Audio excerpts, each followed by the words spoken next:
안녕하십니까. 한 주간도 편안하셨습니까? 얼마 전에 텔레비를 이렇게 유튜브를 보다 보니까 김영석 교수라고 있죠. 연세대학교 철학과 105세 되신 교수님 말이 자신이 지금 요즘에 느끼는 점이 마치 지난 10년 젊었을 때 10년이 요즘 1년의 세월과 같다. 너무나 세월이 빠르다. 이런 얘기를 하더라고요.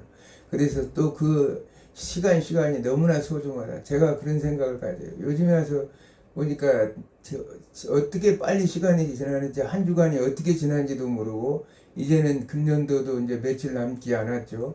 이런 과정 속에서 인생은 정말 살같이 흐르고 변화되지만, 그러나 우리가 교회사를 통해서 알 수 있는 것은 믿음의 선진들이 어떻게, 제가 이 교회사 강의하는 것은 제가 뭐 교회사 교수도 아니고 또 그렇기 때문에 제가 전하가는 것은 학문적보다 신학적인 것보다도 그 상태, 그 시대에 우리 믿음의 선진들은 어떻게 그들이 신앙을 겪어왔고 또 그들이 신앙을 고백하고 어떻게 잘 견뎌오면서 여기까지 우리에게 믿음의 유산을 남겼는가, 그것을 알고자, 또 이 시대가 상당히 어렵지 않습니까? 정체성이 어려운 시대에 살고 있습니다. 마치 지금 이 시대는 이 요한계시록 13장 1절에 나오는 이제 바다에서 올라온 짐승이 있어요. 바다에서 올라온 짐승이 뭐냐? 그들은 이제 열불을 가지고 힘있는 자들이죠. 그 당시에 오늘날 교회사라 오면 로마 황제들을 얘기하고 있는데, 두미티안 황제나 지금 그런 황제들을 얘기하고 있는데, 그 시대와 또 그 시대 같으면은 총칼로 억압하기 때문에 우리는 순교하고 목숨을 내걸고 나가면 그만이에요. 그러지만은 지금 이 시대는 더 무서운 시대가 뭐냐면 계시록 13장 11절에 나오는 땅에서 올라온 짐승입니다. 땅에서 올라온 짐승은 뭐냐? 13장 11절에 땅에서 올라온 짐승. 이 땅에서 올라온 짐승은 뭐냐? 이것은 거짓 선지자들이라고 성경은 말하고 있습니다. 거짓 선지자들, 이들은 용처럼 말한다. 용처럼 말한다. 이 짐승들, 바다에서 올라온 짐승 황제들은 어떻게 참담한 말을, 야, 내가 바로 큐리오스 신이다, 주다, 이렇게 얘기하는 반면에 이 거짓 선지자는 그렇게 하죠.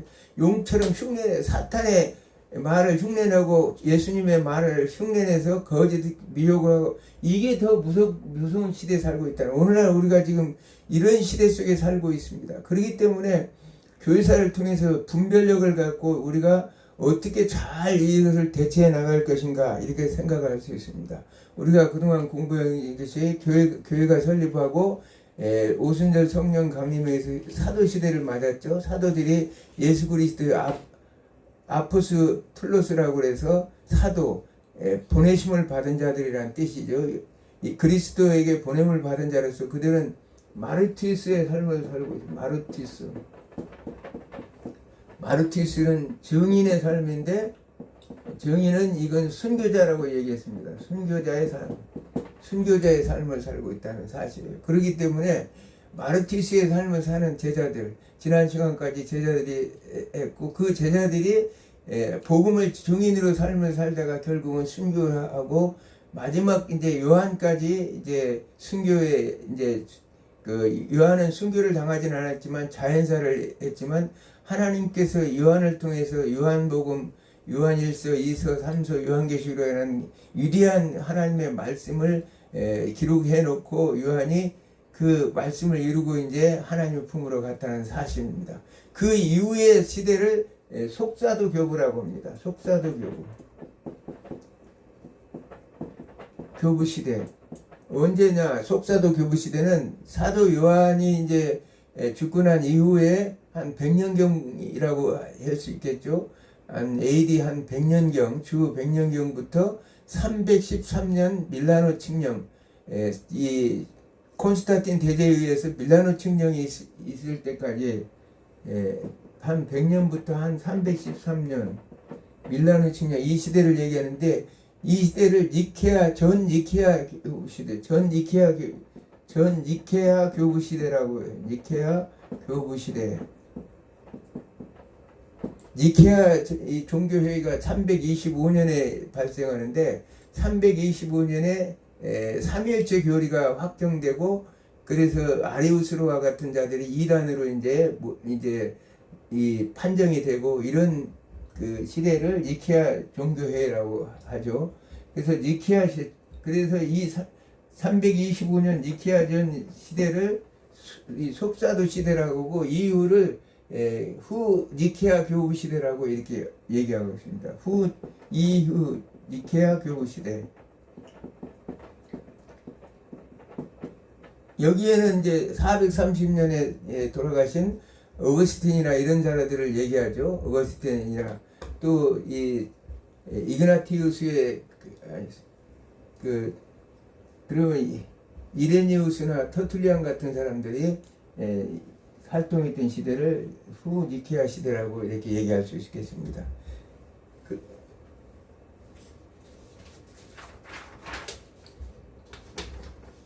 그래서 속사도 시대의 교부들은 누구를 배우냐면 로마의 클레멘스라든지 안디옥 교회 이그나티우스, 서문학교의 폴리갑, 로마의 유스틴이라는 이름을 가지고 있죠. 카르타고의 키프리아누스, 이런 사람들이 대표적인 교회의 지도자 시대였다는 사실입니다.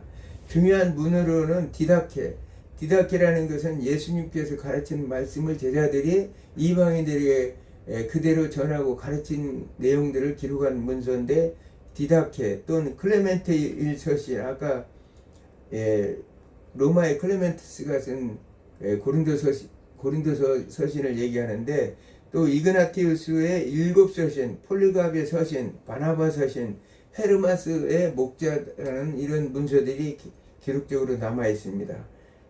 그러면서 이 속사 시대의 중요한 것은 군주 감독제였다는 사실이에요. 군주 감독제라는 것은 이제 우리가 잘 알다시피 그 사도들 시대에는 어땠습니까? 카리스마적 공동체라고 그랬죠. 카리스마적 공동체.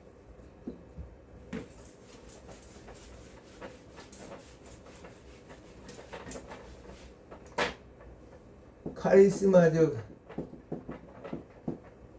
공동체에서 이제 어떻게 이제 달라진, 조금씩 신앙이 체계화되고 교회 모습들이 이렇게 생기면서 가정교회에서 이 교회들이 하나씩 모여서 연합을 통해서 이제 하나의 조직을 갖게 되었잖아요. 가정교회들이 하나하나 조금씩 연합을 하다 보니까 이제 조직이 이루어졌죠. 가정에서 예배를 드렸다고 우리가 사도행전에 보면 나오죠. 이제 그런 체계적인, 그래서 군주 감독제는 이단들의 출현과 분열, 외부적 박해 등 대내적 도전 속에 더욱 공고화되고, 급기야 로마의 감독의 권위가 높아지면서 급기야는 교황을 중심으로 한 로마 카톨릭의 발전으로 이루어져요. 자, 이렇게 해서 감독제가 이렇게 이루어지다 보니까 감독제가 이루어져 가지고, 군주 감독제는 그 감독이 의해서 이제 이 교회를 통치하는 그런 단계를 했던. 그래서 로마 교회가 감독제를 통해서 이제 자신들이 이제 점점 발전해 가서 교황제도로, 교황이 교회 수장이라고 하는 제도까지 발전하게 됐다는 사실입니다. 이 당시에 많은 그 속사도들이 있지만, 그 중에서 오늘 전하고자 하는 것은 사도 요한의 제자인 이그나티우스와 폴리갑의 안디옥 교회 이그나티우스와 이제 서문학교의 폴리갑이라는 그 속사도를 제가 오늘은 말씀을 전하고 합니다. 안디옥 교회 이그나티우스.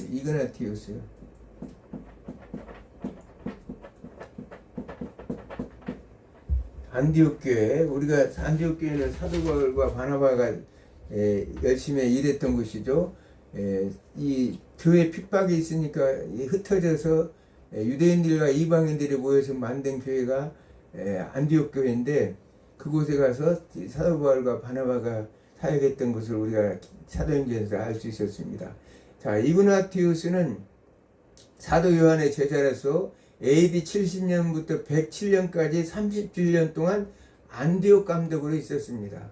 그는 트라이아누스 황제 통치 기간인 2세기 초 로마로 압송되어 원형 극장에서 순교를 당하고 말았습니다.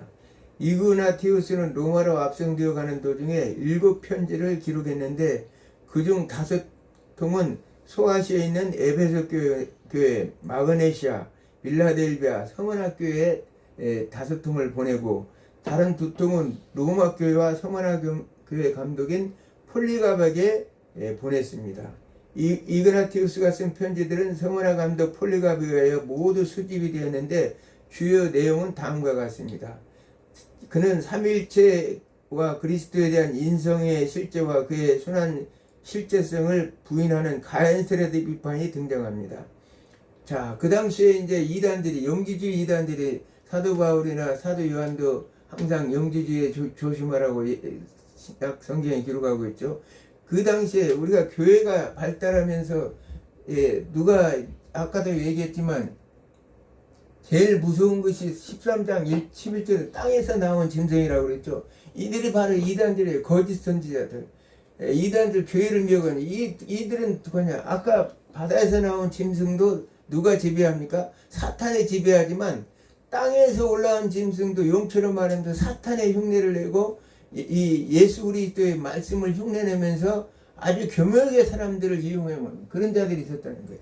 그래서 이제 그 당시에 이제 영지주의라든지 많은 말세 이런 많은 이런 이단들이 이제 속출하게 됩니다. 나중에 이제 이단들에 대해서 이제 강의를 하겠지만 이런 것들을 이제 출현함으로 인해서 예수님은 말하자면 실제적인 인물이 아니라 환상일 뿐이다. 육체적인 그런 실제적인 존재가 아니라 환상이다. 왜 그러냐? 하나님이신 이 신이신 하나님은 신인 예수님께서 어떻게 하나님이 인간의 육체를 입고 올 수 있겠느냐? 이것은 플라톤의 그 철학인 이원론적 사상에 그들이 거기서 기인했다고 볼 수 있는데 영지주의자들은 영은 선하고 육은 악하다고 그래가지고 악한 그 육체에 어떻게 선한 하나님이 영이신 하나님께서 그 안에 임재할 수 있겠느냐. 그래서 예수님은 실제적인 인물이 아니라 그저 그렇게 보였을 환상에 불과하다. 그렇게 이제 주장을 했다는 사실입니다. 그런 분에 대해서 영지주의자들은 이그나티우스는 어떻게 설명하느냐? 아니다. 예수님은 인간으로 태어나 먹고 마시며 자랐고 본디오 빌라도에 처하여 고난을 받고 십자가에 못 박혀 죽으셨다고 피를 흘리면서 십자가에 못 박혀 죽으셨다고 강조를 하였다는 사실. 예수님 자신은 말 그대로 성부와 성자와 성령 하나님께 삼위일체 하나님이면서 그가 바로 이제 인성을 가지고 이 땅에 오신 하나님이라는 사실을 이제 강조했습니다. 그러면서 이그나티우스는 교회의 직분에 삼중직 방식을 최초로 제시한 저술가로서 감독과 장로와 집사들이 있어야 된다고 주장을 했습니다. 그는 기독교의 필요 조건으로 감독이 있어야 하고 만약 감독이 없다면 교회도 없고 세력도 없고 성찬도 불가능하다고 생각했어요. 교회는 질서를 세우기 위해서 이단들과 여러 가지 주변에 있는 많은 억압으로부터 교회를 지키고 하기 위해서는 일사불란하게 일할 감독제가 필요했다는 사실이에요. 또한 그는 죽음에 가까워오자 괴로움에 빠지기도 했지만 그는 순교를 그리스도의 제자가 그의 고난의 후속의 경험에 참여한 것을 이해하고 죽음을 기쁘게 바랐어요. 이 예수 그리스도의 십자가에 죽으심과 같이 자기의 그 고난이라는 것은 이 예수님의 후속적 경험에 참여하는 것이다. 예수 그리스도 이 사도 바울의 내가 예수 그리스도의 십자가에 죽으심과 고난에 내 남은 육체를 채우느라고 얘기한 것처럼 후속적 경험에 참여하는 것으로 하면서 죽음을 기쁘게 받아들였다는 사실이에요. 그는 죽음을 앞두고 이런 말을 남겼습니다. 나는 모든 사람들이 내가 나의 자유의지에 따라 하나님을 위해 죽는다는 것을 알리기 바랍니다. 내가 죽는다면 내가 내 스스로 하나님의 뜻에 의해서 자유의지로 죽는다는 사실을 당신들은 알기 바랍니다. 나는 하나님의 알곡으로서 맹수의 이빨에 찢김으로 하나님의 순수한 떡으로 발견되기를 원합니다. 자신이 이제 맹수의 찢김으로써 하나님의 성찬식 때 먹는 순수한 떡으로 발견되기를 바란다고 이렇게 고백하고 있습니다. 만약 맹수들을 부추겨 그들이 나의 무덤이 되고 나의 몸을 한 조각 남김없이 삼킴으로 내가 잠들 때에도 아무에게도 짐이 되지 않게 돼. 맹수의 밥이 돼서 맹수가 다 뜯어먹고 나중에 시체를 거둘 필요도 없을 만큼 다 하기를 바란다는 거예요. 맹수가 완전히 뜯어서 뼈까지 다 그냥 뜯어먹고 삼켜버려서 이제 자기는 자기가 죽은 다음에 사람들이 자기의 시체를 거둬서 그것을 이렇게 정리하지 않기를 바란다는 그런 대단한 비장한 그런 그 각오의 말을 전했다는 사실이에요. 세상이 나의 육신까지도 보지 못할 때 그때야 참으로 나는 예수 그리스도의 참전 제자가 될 것이다. 세상이 나를 내 육신을 그 갈기갈기 사자에 의해서 찢겨 먹여버린 내 육신도 보이지 않을 때야 진정으로 나는 참 그리스도의 제자인 것을 세상이 알 것이라 이렇게 말하고 있습니다. 이그나티우스는 신앙적으로도 아주 모범적이었다고 이제 얘기합니다. 왜 그러냐면 마태복음 18장 4절에 그가 예수께서 팔에 안으시고 누구든지 이 어린아이 같이 자기를 낮추는 그이가 천국의 큰 자니라 하였을 때 바로 그 어린아이, 전설적인 어린아이가 이그나티우스라는 설이 있을 정도로 그의 신앙은 로마의 안디옥 교회 감독으로 있으면서 모범을 보였다는 사실을 성경은 말하고 있습니다. 이그나티우스는 그러면서 뭘 주장했냐면 우리가 최초로 보편교회라는 말을 주장했어요. 보편교회, 우리가 캐톨릭 처치, 유니버셜 처치라고 그랬죠. 제가 늘 강의할 때 얘기했죠. 유니버셜 처치, 캐톨릭 처치라고 그러는 건데 보편성이라는 것은 교회 네 가지 표지 중 하나입니다. 네 가지 표지가 뭐냐면 통일성, 거룩성, 사도성, 보편성이 교회는 나타나야 된다 이렇게 말하고 있습니다.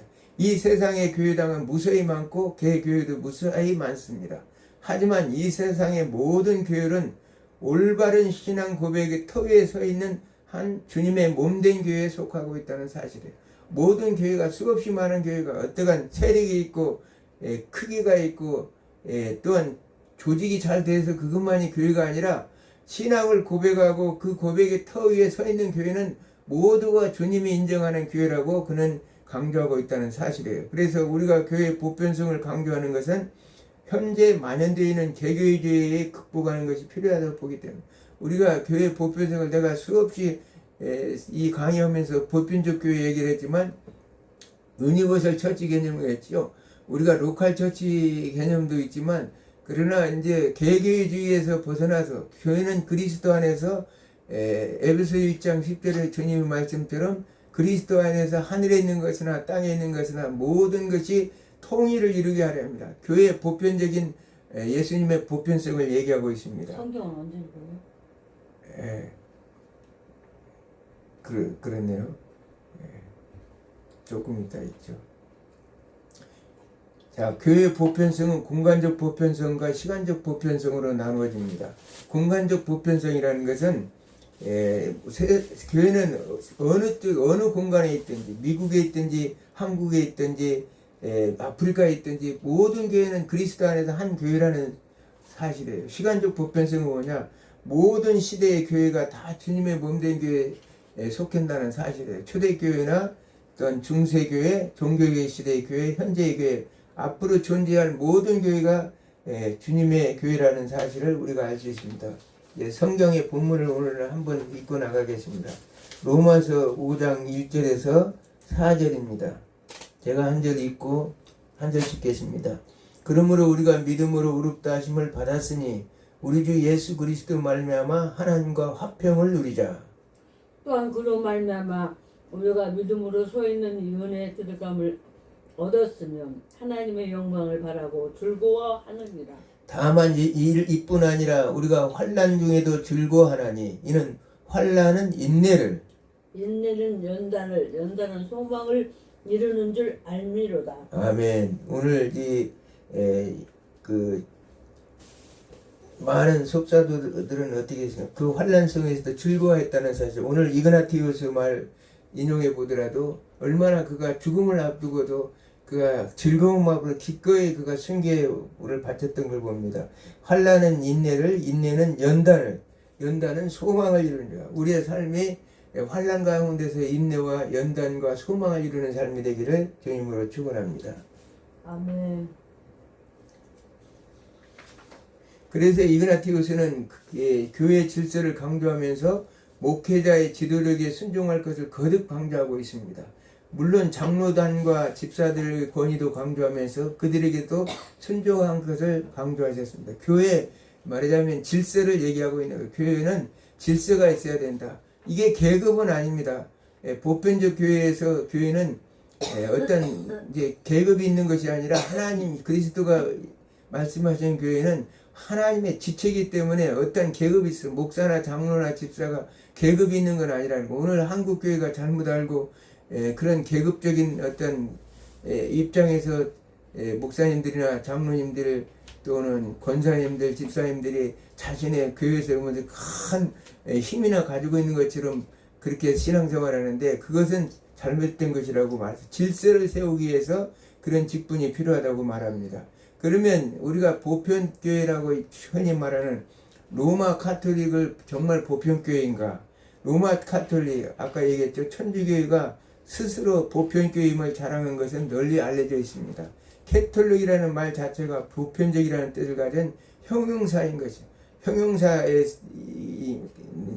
로마 카톨릭,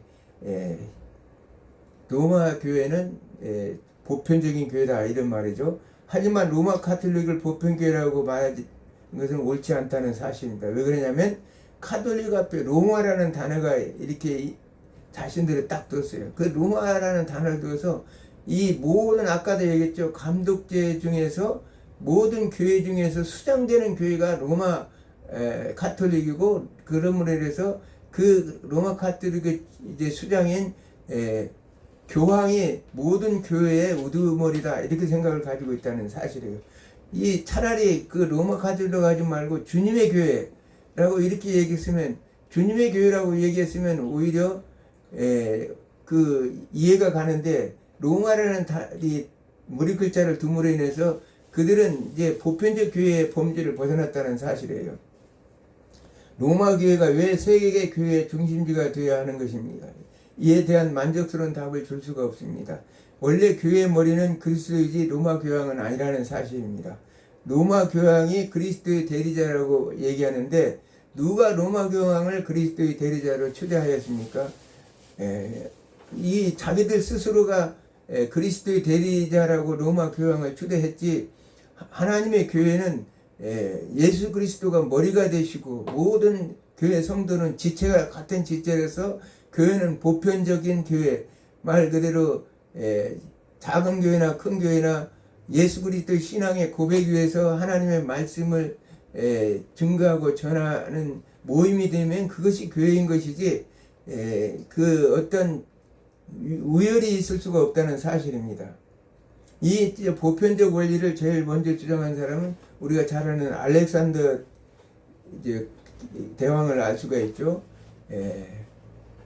헬라의 알렉산더 대왕은 사회 동포주의를 주창한 사람입니다. 그래서 알렉산더 대왕은 정복인들을 차별하지 않고 거주 이전의 자유를 허락하였습니다. 알렉산더의 보편주의, 사회 동포주의 사상이 보편주의 사상이 있다고 볼 수 있어요. 그는 이성을 공유하는 것으로서 전 인류를 동포로 보는 입장, 이성을 공유한다. 사람의 이성을 공유해서 모든 전 인류를 하나의 동포로 본다는 거예요. 그래서 사회 동포주의죠. 사람은 모든 세계의 힘이라는 견해입니다. 그가 민족을 초월한 인류의 연대를 내세우는 사상이 되었습니다. 우리가 말하는 에베소서 1장 10절의 말씀처럼 그리스도 안에서 통일을 이루는 교회, 이게 이제 보편적이죠. 교회 사상입니다. 자, 그리고 이제 주 115년 겨울을 나기 위해서 안디옥에 머물던 황제 트라얀이 있어요. 로마 황제 트라얀 황제는 로마의 이 80여 명의 황제 중에서 두 번째로 치력이 아주 오현제 중에 하나인데 대단했던 황제라고 얘기하죠. 가이사 아우구스트 외에 두 번째로 훌륭한 업적을 남긴 왕이라고 황제라고 많은 사람들은 얘기하고 있습니다. 그러나 그가 뭐라고 해야 로마 황제 외에 다른 주를 섬기는 이그나티우스를 보고자 했어요. 아니 황제의 주를 섬기면 되지 무슨 또 다른 주를 섬기느냐 해서 이그나티우스를 불렀다는 거예요. 그러면서 다음같이 말했습니다. 여기 사악한 마귀 사람들을 속이는 자가 있구나. 이때 이그나티우스가 말합니다. 나는 마귀가 아니라 마음의 그리스도를 모신 자입니다. 아니 마귀 사탄은 속이는 자는 누구예요? 자기 자신이죠. 사탄의 아까 얘기했던 바다에서 나온 짐승이 바로 트라얀 황제였다는 사실이에요. 마귀 사탄이죠. 그러자 트라이누스는 내 속에 그리스도가 있다고? 본드 빌라다가 십자가에 죽인 그가 너에게 그렇게 중요한 존재인가? 이렇게 물어봤습니다. 그러니까 이그나티우스가 그랬습니다. 그렇습니다. 그분은 나의 죄를 대신하여 십자가에 못 박혀 죽으셨기 때문입니다. 이로 인하여 트라이아누스 황제는 특별한 법도 제정하지 않고 그를 로마로 압송하여 450여 명이 모이는 원형 경기장에 구경 온 사람들이 보는 앞에서 아까 자신의 이그나티우스 말대로 맹수의 먹이가 되어 순교를 당하게 되었습니다. 그는 죽음 앞에서도 다음과 같은 말을 남겼습니다. 자기의 유언대로 이제 그는 결국은 사자의 밥이 됐죠. 떡이 되겠다. 사자의 떡이 돼서 뼈쳐 남기지 않고 자기의 시체를 누가 거두지 않도록 다 먹여가기를 바란다. 이렇게 말한 것처럼 오 주여 나는 주님께 감사드립니다. 주님께서는 나를 이와 같이 영화롭게 하신 것을 허락해 주셨나이다. 자신이 이렇게 죽게 된 것을 아까 얘기했죠. 로마서 5장 여기서 3절에서는 환난은 인내를 인내는 연단을 환난 가운데 즐거워하나니 환난 가운데 즐거웠다. 그는 환난 속에서 즐거움으로 나를 영화롭게 해주신 것을 감사합니다. 이렇게 고백했다는 거예요. 그는 모든 서신에서 자신을 테오포로스라고 소개합니다. 테오포로스라는 단어는 자신은 스스로가 하나님을 지고 가는 자라. 이 말은 지고 간다는 말은 자신 안에 하나님을 품고 있다는 말을 말하고 있는 것입니다. 우리가 예수 그리스도 안에서 신비적인 연합을 해서 그리스도가 내 안에 내가 그리스도 안에 함께 동행하는 삶과 똑같았어요. 그래서 이그나티우스는 진정한 부활신앙의 소유자가 되었어요. 정말 우리가 그때 그 맹수 앞에서 자기 살과 뼈가 하나도 남김없이 다 뜯어먹기를 바라면서 감사하다고 하나님 앞에 영광을 돌리며 순교한 이그나티우스의 그 모습을 보면서 우리는 감동하지 않을 수가 없습니다. 그러면서 두 번째가 서문화 감독인 폴리갑을 얘기할 수 있어요. 폴리갑은 사도 요한의 제자이자 이그나티우스의 친구입니다. 그래서 그는 AD 79년에서 165년경에 사역을 하였는데 생존 시 그는 존경과 사랑을 받아 소아시아 교회 대변자로서의 사역을 했습니다. 폴리갑은 요한계시록 2장과 3장에 나오는 서문학교의 감독이었고 초대교회 교부인 이레니우스의 스승이 됐습니다. 이제 다음 주에 얘기할 이레니우스의 스승이 이제 바로 서문학교의 감독이던 폴리갑이었다는 사실입니다. 폴리갑은 마르쿠스 아울레리스 황제의 치세 중에 장작더미의 불 속에 던져 모든 고난을 받게 됐어요. 마르쿠스 아울레리스 누굽니까? 명상록을 기장한 스토아 학파죠. 명상록을 기록한 그가 오현제 중에 마지막 팍스 로마나 시대의 마지막 황제가 마르쿠스 아울레리우스. 그가 오현제고 명상록을 스토아 학파 철학자라고 했지만 그는 잔인했다는 사실이에요. 다음 주에 이제 이 부분에 대해서 세심하게 다루겠습니다만은 스토아 학파와 에피쿠로스 학파 두 학파로 사상이 나눠지는데 왜 그들은 그렇게 할 수밖에 없을까를 말씀드릴 것 합니다. 그래서 그는 활활 타는 장작더미의 불 속에서 타지 않았다고 해요. 불에 타지 않으니까 결국은 이제 병들들이 와서 칼로 찔려서 피를 흘리고 순교를 당했다고 이렇게 말하고 있습니다. 그가 낚인 큰 업적 중에 하나라면 초대교회 사도들과 사도 이후에 기독교에 교부했던 이레니우스 사이에 사도의 신앙을 계승하는 일을 했다는 거예요. 자, 사도가 있으면 속사도, 그 위에 이제 이 교부들을 얘기하겠죠. 교부들. 이렇게 해서 이 다리를, 복음의 다리를 이어지는 교량적 역할을 누가 했느냐? 폴리갑이 했다는 얘기를 하고 있는 것입니다. 그는 오직 예수의 종말론식 신앙을 가르쳤습니다. 폴리갑은 신앙은 예수 그리스도의 육체에 오신 것을 부인하는 자가 모두, 왜냐하면 영지주의자들은 아까도 얘기했지만 예수님의 육체로 오신 것을 부인하는 자들이죠. 그런 자들은 모두 적그리스도이며, 그리고 십자가의 증거를 인정하지 않는 사람들은 마귀에 속한다고 말했습니다. 오늘날도 마찬가지로 예수 그리스도의 십자가의 죽으심을 부인하는 사람은 마귀에 속한 자들이라는 사실입니다. 그는 이제 사도 요한의 스승의 가르침을 그대로 그는 따랐다는 사실이에요. 사도 요한은 요한 2서 1장 7절에 그렇게 말씀하죠. 미혹하는 자가 세상에 많이 나왔나니 이는 예수 그리스도께서 육체로 오심을 부인하는 자라. 이들이 영지주의자들입니다. 그 이제 사도 요한이 있을 때부터 이런 영지주의자들이 활동했다는 사실을 우리가 알 수 있죠. 이런 자가 미혹하는 자요 적그리스도시다. 바로 아까 요한계시록 13장 11절에 나오는 땅에서 올라온 짐승인데 그가 용처럼 말하면서 미혹하는 자라는 거예요. 용이라는 것은 사탄처럼 말한다는 거죠. 사탄의 흉내를 내서 꼭 사탄이 좋아하는 말만 한다는 사실을 우리가 알 수 있습니다. 오늘날도 마찬가지예요. 거짓 선지자들이 너무나 판치는 세상이기 때문에, 따라서 우리의 신앙의 주체는 하나님이 지옥의 고통에서 해방하여 살리신 예수 그리스도이시다 이렇게 강조하며, 그를 통하여 우리가 하나님의 뜻을 따라 구원받았다는 걸 알 수 있다는 것입니다. 폴리갑은 예수 그리스도를 통해서 우리가 그 지옥과 고통에서 해방되어서 살리신 예수 그리스도가 하나님의 뜻을 따라서 십자가에 못 박혀 죽으심으로 우리를 구원을 받았다는 사실을 강조했다는 사실입니다. 그리고 하늘과 땅에 있는 모든 피조물들은 죽은 자와 산 자를 심판할 오실 예수 그리스도를 섬겨한다는 사실을 그런 말씀을 전했습니다. 그러면서 그의 삶은 행동 있는 삶을 강조했어요. 폴리갑은 신앙의 삶의 실천을 강조합니다. 그는 종말론적 신앙을 강조하여 예수 그리스도는 심판주로 오실 것이기 때문에 이 땅에서 살면서 불의와 탐욕, 돈에 대한 사랑, 거짓 증언을 피하고 저주를 저주로 갚지 말라는 말을 기억해야 한다고 가르쳤다는 사실이에요. 불의와 탐욕, 돈에 대한 사랑에 거짓 증언을 피하고, 요즘 너무나 오늘날 이 시대가 여기에 난무한 시대죠. 배교가 성행하는 마태복음 24장에 예수님이 마지막 때 말씀하셨던, 오늘날 이 시대가 배교의 시대고 예수님께서 이제 재림해 주러 오실 종말론적 그런 시대라는 사실입니다. 그러면서 폴리갑은 신앙에는 순기적 신앙을 유지하라고 강조하고 있습니다. 165년간 서머나에서 목회하던 폴리갑은 교회에 흑심한 바퀴가 있을 때 하나님의 뜻이라고 여기고 모든 것을 단념한 후에 침착하고 당당하게 처신하였습니다. 그는 오히려 제적자를 위하여 기도했습니다.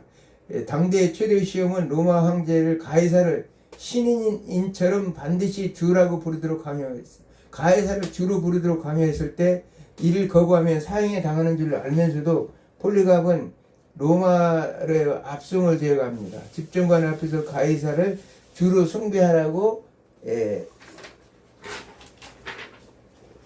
강요받습니다. 그러나 그는 단호히 거절하였습니다. 집정관은 폴리갑에 이렇게 말했습니다. 만일 말을 듣지 않는다면 맹수들의 우리에 던져버리겠다는 것입니다. 이에 폴리갑은 나는 맹수의 우리에 던지시오 라고 단호히 대답하였습니다. 그러자 집정관이 다시 말합니다. 그렇다면 그리스도를 저주하라. 그리하면 살려주겠다. 이렇게 말하니까 이에 폴리갑은 내가 86년 동안 그리스도를 섬겼으나 그분은 한 번도 나에게 어떠한 잘못도 행하지 않았다네. 그런데 어떻게 내가 나를 구원하여 준 나의 왕을 욕할 수 있겠소? 당신은 1시간 동안 타는 불로 나를 위협하지만 그 불은 이제 곧 꺼질 것이요. 그러나 당신은 앞으로 장차 올 심판의 불, 영원한 징벌의 불을 모르고 있기 때문에 당신 마음대로 하시오. 영원한 지옥 심판의 불, 그 유황불에 활활 타는 영원한 지옥불에 그것이 무서워 두려운 것이지 내가 잠시 장작되면서 태워 죽는 이것이 두려운 게 아니라 이렇게 단호하게 말했다는 사실이에요. 그는 그 일을 위하여 순교를 당했고 오직 예수 신앙으로 그는 생을 마감하였습니다. 우리가 오늘 본문의 내용 여러 가지를 바라볼 때 우리가 알 수 있는 것은 이 속사도의 시대의 모든 사람들 우리가 여기서 지난 시간에 대한 사도시대부터 밀라노 진영이 313년까지를 우리는 순교자 시대라고 그랬죠. 순교자 교회 시대. 이렇게 순교자 교회, 우리가 순교할 수 있는 그 자체는 뭐냐? 그들은 하나님을 믿고 믿음에 대한 확신이 있었기 때문에 우리가 고난 속에서도 우리가 오늘날 이렇게 극복하고 살아갈 수 있는 것은 뭐냐면 믿음에 대한 확신이 있기 때문에 예수 그리스도 나의 주시고 나를 구원하시고 또한 저 영원한 형벌인 저 불못에 들어가지 않고 앞으로 준비하신 새하늘 새 땅에서 영생토록 영생 복락을 누리며 살 수 있도록 그 세계를 바라보기 때문에 우리는 잠깐 사는 이 땅에 미련을 버리고 그 신앙의 절개를 지키고 그들은 순교할 수 있다는 사실을 알 수 있습니다.